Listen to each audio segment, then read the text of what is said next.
Welcome to our presentation on gate sensor calibration and applications using Europa Plus.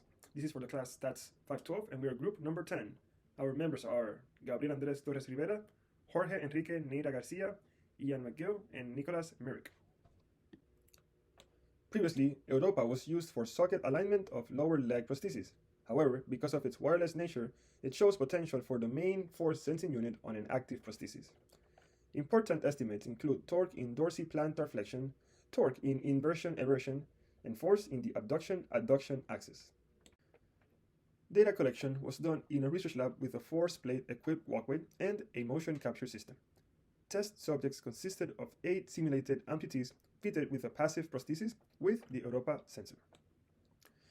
Experiments consisted on walking with the prosthesis and stepping on the blue force plate. Finally, the research team performed a calibration procedure engaging the fitted prosthesis to a wide range of force inputs. This calibration data will be the basis of most models developed in the first 3 research questions. The final research question will evaluate previously developed models on the walking data of each participant. The response variable consists of the ankle dynamics estimated by the motion capture and the force plate analysis. The predictor variables consist of a set of parameters estimated by the Europa sensor, a variable called name that encompasses day of testing, sensor drift or offset, and some biological data of each participant like height or knee clearance. This leads us to our 4 research questions. Number 1. How many parameters are needed to estimate the vertical force, and do any of them have biases?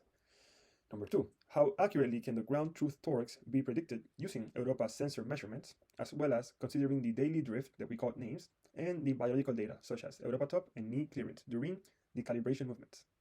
Number 3. Which estimated regression coefficients remain the same and change between subjects?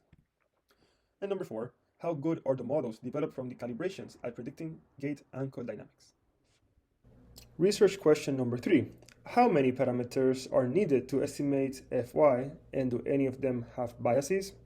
Our first hypothesis presents a null hypothesis where all of our predictors are 0, and an alternate hypothesis where at least one beta is not 0. Our second hypothesis tries to minimize the number of predictors such that our predicted or estimated mean response is very similar to our actual response. This action plan will use calibration data to create a model that predicts Fy. We will use Europa's base measurement of F sub AX and work upwards until satisfied with the model. We first propose a reduced model using FAX as our only predictor for a time series that is composed from all the calibration files joined together. We can see some problems in this where the fit is kind of offset. Thus, we can think that including a factor name that encompasses or tries to compensate for any sensor offset or bias that we may have on a particular day might be useful for us. Briefly comparing both time series, we can see that there is a significant correction. This is most obvious in the 400-second mark. Performing a type 1 ANOVA analysis shows that adding a factor called name that encompasses and corrects for the bias does have a significant impact in the model. We see that our main predictor, FAX, explains 86% of the variance in the model. On top of that, adding factor name further explains 4.5% of the variance of the model. Finally, there is still 8.8% of variance that is not explained and is shown as residuals. Doing normal QQ plots shows an improvement on the data, especially near that -2 theoretical quantile. However, the data is not normal even after adding this other variable. Still, we can explore more variables to add. Now we can assess the full model. The full model not only contains FAX and factor name, but it also contains FAX squared, torques on AP and ML, the absolute of each torque, and a combined predictor of AX and the torque in each axis. We will perform a forward stepwise optimization starting from the reduced model and move forward to the full model. We will also use BIC as our optimization criteria because we have a big data set, and we will do 5 folds to prevent overfitting. Still, before applying stepwise, we must check for collinearity using a VIF criteria. Doing the VIF analysis on the full model shows that some predictors have a VIF over 10. We will eliminate these predictors. This leaves us with a model containing FAX, factor name, torque on AP, torque on ML, and the absolute of the torque on ML. Now, we apply the stepwise optimization, doing the forward movement to our new and kind of reduced full model, applying 5 folds, and doing an ANOVA analysis on the 5 folds. We can see that 3 variables explain 96.6% of the variance: FAX, factor name, and our new variable tau AP. We also see that tau ml and the absolute of tau ml explain less than 1% of the total variance of the model. And there is still 3.3% of variance that is not explained and attributed to the residuals. In conclusion, we have found our 3 most important predictors to estimate the vertical force Fy. We have estimated the coefficients for each of these predictors. These coefficients will be used in research question number 4 to predict the ankle dynamics of all 3 axes mentioned before. Still, future work lies ahead, as some non-linearity and non-normal distribution can be seen from the QQ plot. Research question number 4 might address this if it shows to be a problem when evaluating the gait dynamic data. Thank you. So our research question 1 is, how accurately can the ground truth torque be predicted using the Europa Plus sensor's measurements and other predictors like the participants during calibration? Our null hypothesis would be that we don't have any significant predictors and we're unable to model it. And our alternate hypothesis would be that we do have significant predictors and we are able to model it to some degree. We start with a very simple model of torque, which is simply using the Europa ML measurement, which should line up in theory with the a torque x value that we are trying to predict. However, in practice, Europa ML alone is insufficient. As you can see in the graph at the bottom, when you append the calibration data for all of the participants together, you can see that the predicted values don't actually align with the actual values for all of the participants. In particular, there's a spot around 200 on the x-axis where the predicted values are significantly lower. So in order to fix this, we can use the participant's name as a categorical variable. This will mean that the model will learn a value to add to the predicted values for each different participant, which basically results in the predicted values being shifted so that they are centered with the actual values for each participant, as you can see in this updated graph at the bottom. In order to improve our prediction, we can incorporate more predictors, such as the AP and AX measurements from the Europa sensor, the ankle angle in X and Z, and the shank angle, roll, and pitch. However, with adding these new predictors, we have a problem, which is that there's significant multicollinearity among them. In particular, using the variance inflation factors on the right, you can see that Europa AP and the ankle angle X and Z are particularly impacted. We can address this problem by identifying the predictors that are linearly correlated with each other and carefully removing problematic predictors. Here you can see in the top left chart, we have A angle X versus S roll, and you can see that they appear to be linearly correlated with each other. Between the two of them, A angle X has the higher VIF, and so we can remove A angle X to address this collinearity. Similarly, with the other 3, we have A angle Z, S pitch, and Europa AP, which appear to be linearly correlated with each other. Between the 3, A angle Z has the highest VIF, so we can remove A angle Z to address this collinearity. For our final model, we have removed A angle X and Z, as I mentioned, in order to fix the multicollinearity problem. And as you can see with the VIFs on the right, the issue has been fixed. All of the VIFs are below 10, so they are now acceptable. Our final model is using the ML, AP, and AX measurements from the Europa sensor and the shank, roll, and pitch, as well as the participant names as a categorical predictor. This model has an R-squared value of 0.85, so it explains a significant amount of the variation in a torque X. And below we have our type 1 ANOVA table, and you can see that all of the predictors have a significant F-test score. In conclusion, we are able to model the ground truth torque to some degree. However, there is still room for improvement. When performing linear regression, outliers, lack of homoscedasticity, and non-normal errors can all make an impact on our model.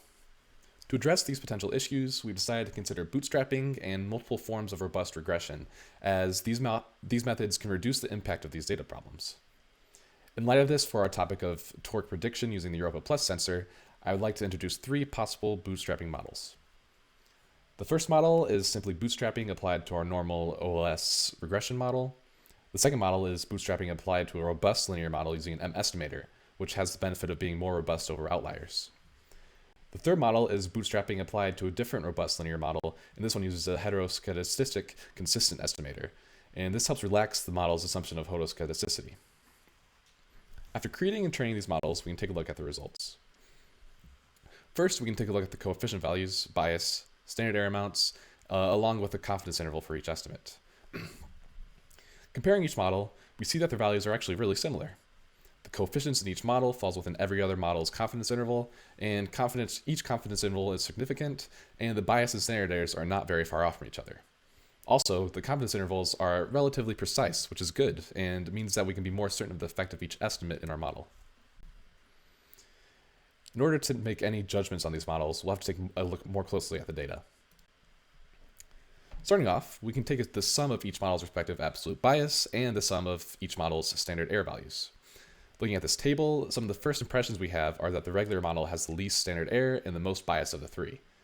Also, we can see that the M and HT consistent estimator models are close but make some different minimal trade-offs in the standard error and bias amounts.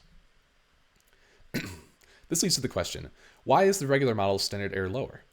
This is actually explained through the higher bias, because this leads to an underestimation in the variability of the data, which ultimately reduces the standard error. The bias being higher than that found in both the robust models also shows that there may be some non-homoscedastic data and outliers as well that are affecting the regular model.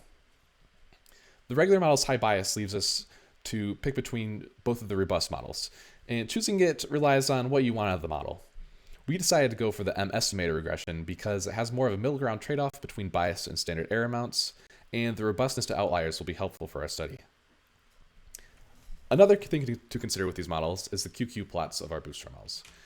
QQ plots show how normally distributed our predictors are. The more normally distributed, the more along the linear line they lay. We can see from our plots that all the models follow a fairly linear path, so we can conclude that the estimator distribution is also fairly normal. This finding gives support to the accuracy of our bootstrap confidence intervals. The linearity also hints that our data isn't skewed and that it doesn't contain any extreme outliers, as these would affect our predictions. In conclusion, we found that bootstrapping was an effective way to find confidence intervals for our estimates. Furthermore, we compared multiple robust models against the regular model when bootstrapping and found that actually all of the models, including the regular model, were reliable, stable, and provided very similar estimates and confidence intervals. Through further investigation in the QQ graphs, we also found that our estimates come from a normal distribution, further solidifying the confidence intervals. Finally, after further analysis, we decided that using the robust M estimator's linear model will help the best in minimizing bias and reducing the effect of outliers in the data. Now we move on to research question number 4. And here we are going to examine if it is possible to use the models obtained from the calibration data, now predicting the gate uncle kinematics. So basically the gate uncle kinematics were recorded on a completely different setting compared to the calibration data. And that is basically recording the participants walking forward and stepping on the force plate during that process. And we can see here the data looks really different. Here we have a snapshot and kind of a close-up for only one of the steps that we recorded during this test. And we can see on the force, the actual force, there's a really good agreement between the response variable and the expected predictor.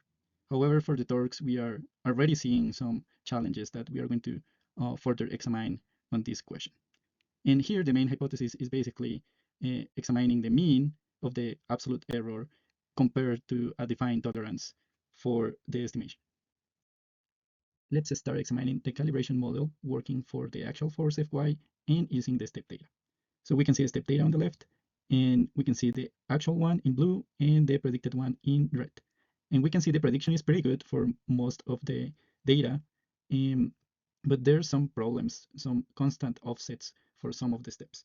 So to further examine what's the reason for these offsets, we can see on the right some box plots showing that basically it depends mostly on the participant and not really on the steps recorded within each participant. So this is basically something expected because the experimental setup require recording all the data in different days. And basically the process lasted over various weeks. So the Europa sensor was reinitialized and even the battery was changed during the process. And it is well known that these kind of sensors drift during these procedures. So basically here the correction could be easily done adjusting the bias for the new set of data.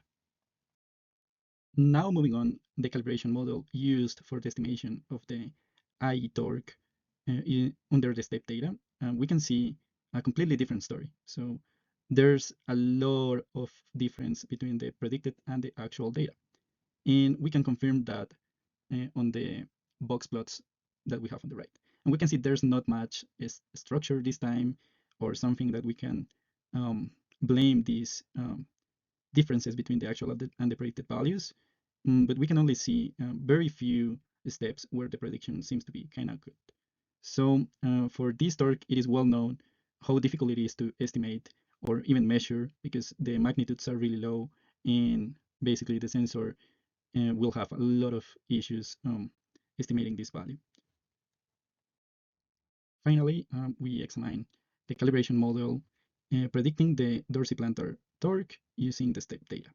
We can see it is a little better compared to the previous inversion aversion torque, and we can see there's some correlation between the actual and predicted data, but there's some difference in magnitude and there's some offsets within the prediction. And we also cannot see basically any relation in the box plots between the steps and the participants or the quality of the prediction. It seems to be not a structure depending on these characteristics. And overall, it provides a little bit of a better estimate, but it will fail the hypothesis test as well as the previous two values. With the previous data, we examine a lot of different statistical approaches to ensure and quantify the problems on the prediction of the calibration model using the step data. And all of the predictions fail to be statistically within the error tolerance that we establish under the main hypothesis for this research question. But however, it is possible to get a significant result for the force. And that only requires a bias correction of this model, and we can obtain a really good result as we can see on the slide. However, for the torques, the story is a little bit different, and we need to completely develop a new model for the step data in order to get the results that we can see on this last slide. Using the best subsets algorithm, we can find the model that is shown on the slide. And we can see the torque, the inversion aversion torque is still problematic for the Europa sensor, but we can get some decent estimates for the other two response variables.